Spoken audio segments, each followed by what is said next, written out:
everyone, I'm Halle. In today's segment, I'm going to show you how to make your own easy baby back ribs. You want to start by buying a package of baby back ribs. Go ahead and take them out of the package and rinse them off and then pat them dry. Then, this is completely optional, but you can take a dry rub, which I will post a recipe on my website, but it basically is salt, cayenne pepper, paprika, chili powder.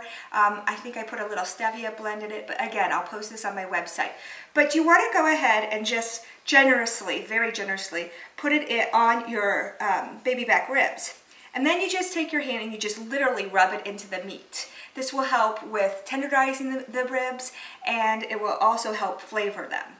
I usually do this the night before. However, again, this step is completely optional. From that point, you're going to go ahead and take your ribs and you're going to cut them in 2 to 3 rib sections. I have my cutting shears, which for me, I could never live without in the kitchen. But you just go back. I'm going to show you here.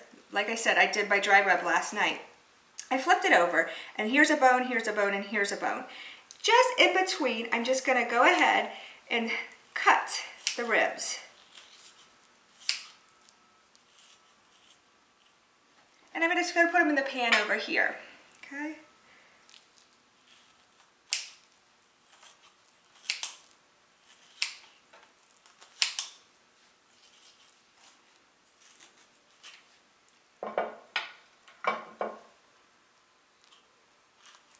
Okay, almost through here.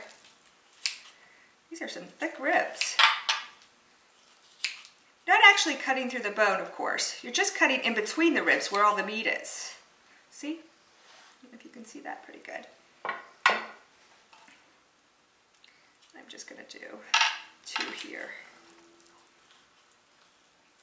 So out of this rack of ribs, I got about 5 pieces, which is perfect for my family of 5. Okay, let me grab here a towel. From there, all you're going to do is you're going to take your ribs and you're going to, I have some homemade barbecue sauce, which is again posted on my website, but you're just going to generously take about a cup of your barbecue sauce and you're going to go ahead and put it all over your ribs.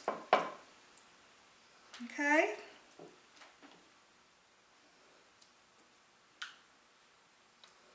Just make sure you generously coat them. From here, we're going to go ahead, once we get all this barbecue sauce, get both sides, the front side and the back side. And we're going to go ahead and put the oven on 250 degrees. And we're going to bake these for 3.5 hours. The low temperature is what tenderizes them, and then we cook them long, which they will literally just fall off the bone and they're delicious.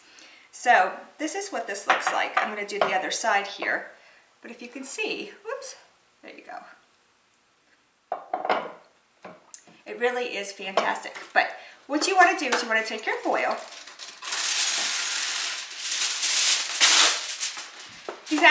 Foil does not actually touch the ribs, but just really seal it really good, and then put it in a 250 degree oven again for 3.5 hours. I'll be back and show you what it looks like after 3.5 hours. Okay, I'm back, and I just want to show you what these ribs look like after 3.5 hours of cooking. They're about ready to fall off the bone, and I wish you could smell it in here. Again, it smells so wonderful. I should also mention that I use a much healthier barbecue sauce, making these ribs a much better option than traditional ribs. But what we're going to do from here is we're going to go ahead and take these ribs out on the grill and grill them for 3 to 5 minutes per side. Or if you don't want to use the grill, you're more than welcome to broil them in your broiler. I would probably do 2 to 3 minutes per side on a high. So from here, I will be back and I will show you the finished product. Alright everyone, so here's the finished product. They are just fresh off the grill. I want to show you quickly how tender these ribs are. I mean, just look, they just fall right off the bone comes right out. But I just wanted you to see, they're super, super duper tender. So I hope you enjoyed this segment. I've got to go eat some ribs. Until next time, Halle.